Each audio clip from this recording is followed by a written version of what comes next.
Sound আসতেছে তো আমি দেখাচ্ছি। কথাটা হচ্ছে যে ট্রেডিং ভিউ না, যে কোনো ওয়েবসাইট যেমন বাংলাদেশি স্টক নাউটাতেও আপনি যদি পেইড নিলে সেখানেও পাবেন। সেখানে তো আরো বাংলাদেশি স্টক নাউটাতে দেখবেন আপনি পেইড নিলে সে সময় সেক্ষেত্রে ডেইলি ট্রেডিং করার শেয়ারও তারা কিন্তু দেয়। তো যাই হোক, ট্রেডিং ভিউতে যাওয়ার পর আপনি প্রথমেই যদি আপনার আইডি করা না থাকে আপনার ইমেল অ্যাড্রেসটা দিয়ে জাস্ট লগ ইন করে নেবেন। এরপরে প্রথমেই হচ্ছে যে আপনি কোন দেশের দেখতে চান, এখানে সারা বিশ্বের শেয়ার পাওয়া যায়, তো এখানে প্রথমে আপনার কান্ট্রি সিলেক্ট করে বাংলাদেশ নিয়ে আসতে হবে। এটা হচ্ছে এক নাম্বার কাজ, বাংলাদেশ। তো বাংলাদেশ নিয়ে আসার পর বাংলাদেশে প্রথমে ইন্ডেক্স গুলা দেখাবে। বাংলাদেশে আমরা জানি প্রায় তিন প্রকারের ইন্ডেক্স আছে, একটা হচ্ছে যে টোটাল গুলার, একটা হচ্ছে সরিয়া কোম্পানি, একটা হচ্ছে ওই যে ভালো 30টা যে কোম্পানি, DX30। এইখান থেকে আপনি চলে যাবেন বাংলাদেশি স্টকে যান। তো এইখানে গেলে আপনি মোটামুটি সবগুলা স্টকেরই জিনিস পাবেন। তো পাওয়ার পর যে কাজটা আপনারে করতে হবে, এখানে দেখবেন যে টপ গেইনার, বিগেস্ট লুজার সব আছে। পরে আরেকটা আছে দেখেন যে create mode list in scanner, এই যে একটা শব্দ পাবেন, create mode list in scanner, এটাতে ক্লিক করবেন। ক্লিক করলে আপনারে এইরকম চলে আসবে আপনার জন্য। এখান থেকে আপনাদের আমরা যেটা বলছি একটা একটা করে আপনারা এখন অ্যাড করতে হবে। তো এখানে আবার তারা ইউএস দিছে, এটা আবার আমরা বাংলাদেশ নিয়ে আসি।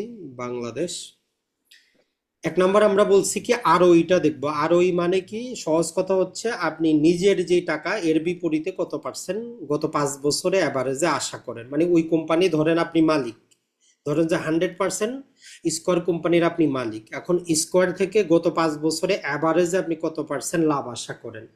তো এই আরওইতে আপনি যখন যাবেন এখানে দেখবেন যে ট্রেলিং 12 মাস দেওয়া আছে। তো এটা না করে এনুয়ালি নিবেন। এনুয়ালি নেওয়ার পিছনে কারণটা হচ্ছে যে কি, অনেক ক্ষেত্রে প্রতি 3 মাসের যে ইপিএস গুলো এগুলো আনঅডিটেড থাকে, এগুলোতে 2 নাম্বারই থাকতে পারে।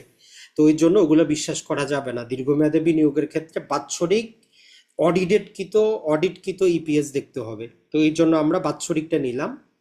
আর এইখানে অনেকগুলো ক্রাইটেরিয়া দেওয়া আছে যে ওভার 30% পাবেন কিনা, কোম্পানি লাগবে কিনা, না 20 থেকে 30। তো নিচের দিকে আপনি ম্যানুয়ালি পাবেন। ম্যানুয়ালি গেলে আপনি এখানে ভ্যালুটা বসায় দেন যে কমপক্ষে 15, আমার 15% দরকার। তো এটা দেওয়ার পরে অটোমেটিক কিছু কোম্পানি চলে গেছে আপনার। এরপরে যেটা আমরা যাব, এরপরে আপনি যেটাতে যাবেন, যেটা আমরা বলছি যে ROCE, মানে রিটার্ন অন ক্যাপিটাল এমপ্লয়েড, মানে নিজের টাকা এবং ব্যাংক থেকে যদি লোন নেন, দুইটা মিলায় আপনি কত পার্সেন্ট আশা করেন।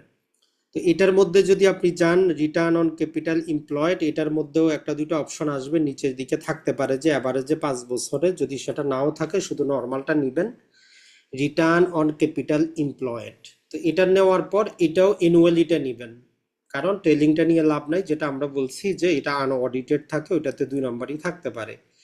তো নেওয়ার পর এখানে গিয়ে ভ্যালুটা চেঞ্জ করে দিবেন যে এটা আমার, আপনি যত পার্সেন্ট নিতে চান, 14, 15, 16, 17, 20, 25% দিলে দেখবেন যে কোনো কোনো জায়গায় শেয়ারই খুঁজে পাবেন না, একটাও নাই।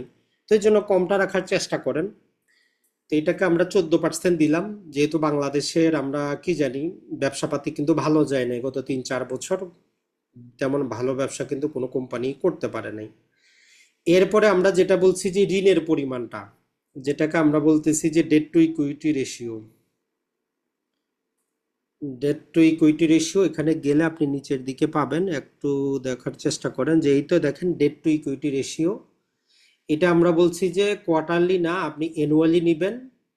আর এটা তো আমরা, যেটা হয় ম্যাক্সিমাম 1 পর্যন্ত, মানে 1 লাখ টাকা নিজের মূলধন থাকলে বেশি থেকে বেশি আর 1 লাখ টাকা মূল ঋণ নিয়ে ব্যবসা করুক, এর বেশি না।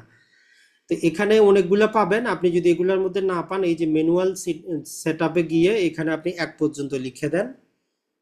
আর এইখানে অ্যাবভের জায়গায় বিলো দিয়ে দিবেন, মানে 1%-এর কমে।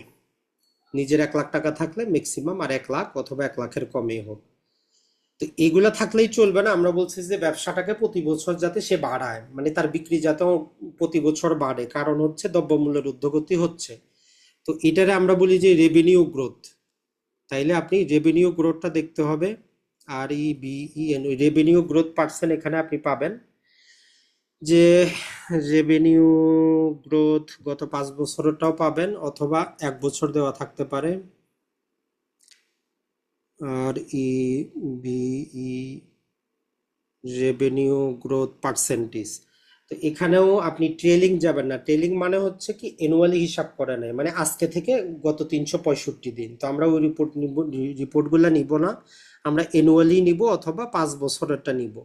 তো আমরা তাহলে 5 বছরেরটা নিলে আমাদের ভালো হবে, তাহলে আমরা একটা স্থিতিশীল বিকাশ তার পাবো। তাহলে 5 ইয়ার এই যে কম্পাউন্ডিংটা আমরা নেওয়ার চেষ্টা করব, যে গত 5 বছরে আসলে তার ব্যবসাটা বাড়ছে কিনা। তো অ্যাড ফিল্টার দিয়ে দেন। দিয়ে দেওয়ার পরে এখানে আমরা 10% দিই কমপক্ষে। কারণটা কি? কারণ হচ্ছে দ্রব্যমূল্যের ঊর্ধ্বগতি 8%-এর উপরে, অতএব যে কোনো ব্যবসা যাতে 10%-এর উপরে বৃদ্ধি পায়। তাহলে এটা আমরা অ্যাব্রোভ 10%, এখানে জিরো আছে, এটার সাথে আমাদেরকে লাগাইতে হবে এখন। নাইলে ম্যানুয়ালি সেট আপে আমরা যাব, সবচেয়ে বেস্ট ম্যানুয়ালিতে যান, যে কমপক্ষে 10%, 10% করে ব্যবসাটা বৃদ্ধি পাচ্ছে। দেখেন যে অনেক কোম্পানিকে চলে গেছে, এখন একদম কোম্পানি আসছে মাত্র কয়েকটা। এরপরে শুধু বিক্রি বাড়লে তো হবে না, লাভও তো বাড়তে হবে, প্রকৃত লাভ। তো ওইটারে আমরা বলতেছি যে নেট প্রফিট, তার নেট প্রফিটটা যাতে ইনক্রিজ পায়। তো এটাও আমরা বাৎসরিকটা নিব, অ্যানুয়ালিটা, অ্যাড ফিল্টারে যাব। এখানে আমরা দিয়ে দিব কত পার্সেন্ট? কমপক্ষে 10%, বা ম্যানুয়ালি সেট আপ দিব নিচে। এখানে আমরা দিব যে অ্যাবভ 10% করে, যাতে গত 5 বছরে বৃদ্ধি পায়। তো এখন আপনি দেখেন এগুলো দেওয়ার পর কোম্পানি আমাদের আছে কিনা। কোম্পানি তো নাই, আছে মাত্র 4টা। একটা হচ্ছে স্কয়ার, একটা হচ্ছে মেরিকো, আর এখানে দেখাচ্ছে যে ইউনাইটেড পাওয়ার। আর এটার মধ্যে আপনি তখন পি রেশিওটা দিয়ে দিবেন। যদি পি রেশিওটা যে আমি 15 বেশি নিব না, তাহলে আরো কোম্পানি কমে যাবে। এই এই যে ক্যাটাগরিগুলো আমরা দিলাম, এই ক্যাটাগরিগুলোতে দেওয়াতে আমরা পাইলাম মাত্র 4টা কোম্পানি। তাহলে চিন্তা করেন, এই যে প্রায় 400-র মতো কোম্পানি থেকে আপনি 4টা কোম্পানি আপনার জন্য চলে আসলো। এখন এই যে পি রেশিও যদি দেই, তাহলে দেখবেন যে এই যে আমাদের সিবিও কেমিক্যাল চলে যাবে। তাহলে আমরা এখানে পি রেশিওটা নেই, P E, price two earning ratio. এটার মধ্যে আমরা যদি দিয়ে দেই যে আমার মোটামুটি, এখানে ম্যানুয়াল সেট আপে যাই, যাওয়ার পর আমরা দিয়ে দিলাম, আচ্ছা 1 থেকে দিয়ে দেই যে মোটামুটি 20 পর্যন্ত ম্যাক্সিমাম দেই। দেখেন যে আরো কোম্পানি কমে গেছে, পাইলাম মাত্র 2টা। একটা হচ্ছে স্কয়ার, আর একটা হচ্ছে মেরিকো, আর একটা হচ্ছে ইউনাইটেড পাওয়ার। তাহলে আপনি নিজেই নিজেরটা এখন, তাই বলে এখানে আমরা আবার যেটা বললাম, আজকে হোক 10 বছর পরেও আপনি এটা ব্যবহার করতে পারেন। তখন দেখবেন যে এই 3টা কোম্পানির ভবিষ্যৎ আছে কিনা। তাহলে স্কয়ারের 5 বছর ভবিষ্যৎ আছে, এটা বলা যায়। ওষুধ বিক্রি হবে, ব্যবসা চলবে, কোনো সমস্যা নাই। এরপরে মেরিকোটার যে তারা যে ধরনের ব্যবসা করতেছে, এটাও আগামী 5 বছর চলবে, টেনশনের কোনো কারণ নাই। ইউনাইটেড পাওয়ার যেটা আছে, এদের যতগুলা পাওয়ার প্ল্যান্ট আছে 2038 সাল পর্যন্ত সরকারের সাথে চুক্তি আছে, বন্ধ হওয়ার কোনো সম্ভাবনা নাই। তার মানে আগামী 5 বছর ব্যবসা তারা করবে। তো এইভাবেই, তার মানে এখানে বের করলে কিনে ফেলবেন এমন না, এখানে বের করার পরে দেখবেন যে আগামী 5 বছর এগুলার ভবিষ্যৎ আছে কিনা। যদি থাকে নিতে পারেন। আশা করি বুঝতে পারছেন। জি ভাই।